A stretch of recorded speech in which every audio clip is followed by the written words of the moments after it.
This is a preliminary report on Reed Pullen's case number 583. I decided to do a report before he posted any specifics about the case, so I don't know what was done. I don't know the status of the tooth.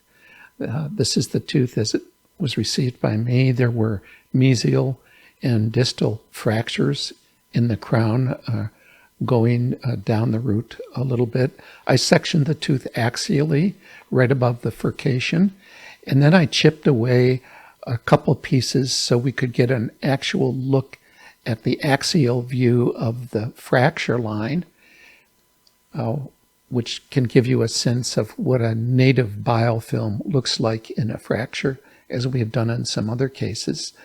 So we'll look at that first, just so you get a sense of what that fracture bacteria biofilm looks like. So that's what the fractured piece looked like, cleaved along the actual plane of the fracture.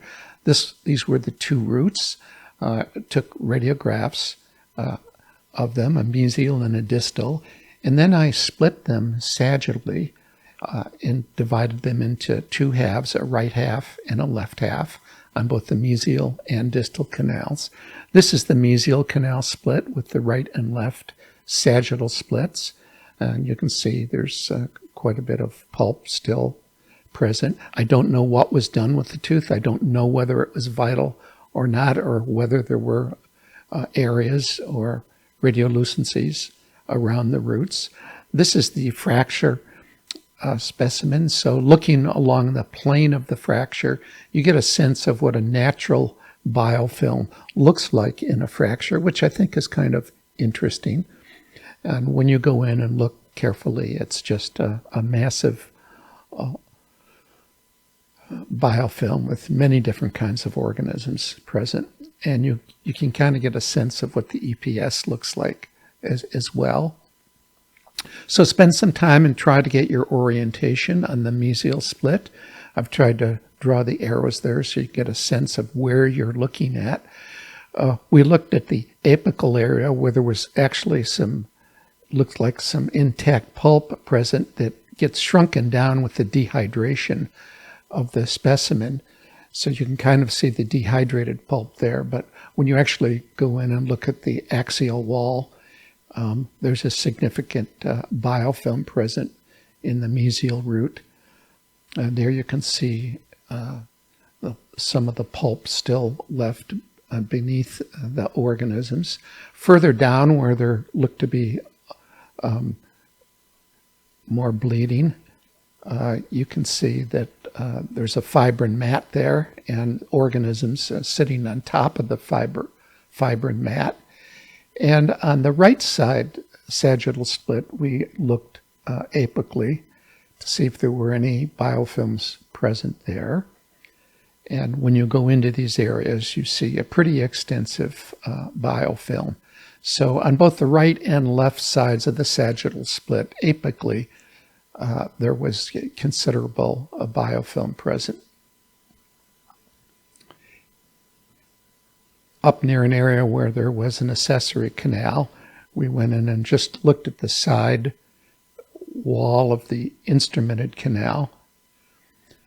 And it actually looked fairly clean, but there was still some evidence of bacterial infestation.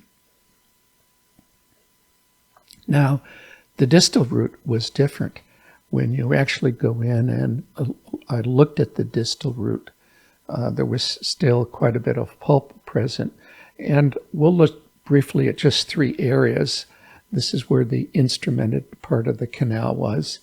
And in all of the distal canals, no matter where I looked, I could not find any evidence of bacteria present at all, both in the instrumented area and in the area of the canal that was not touched by the instrument.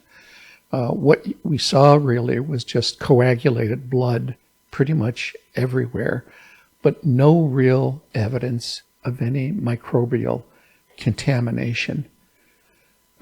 So I suspect the distal root was not contaminated or had been changed by the procedures in such a way that they were unrecognizable.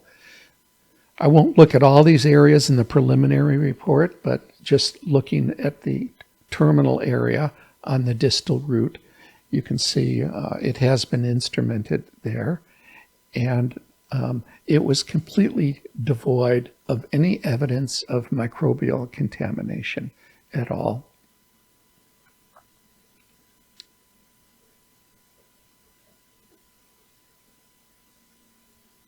Here you can see the coagulated blood. You see some white blood cells. You can see the fibrin mesh from the coagulated blood.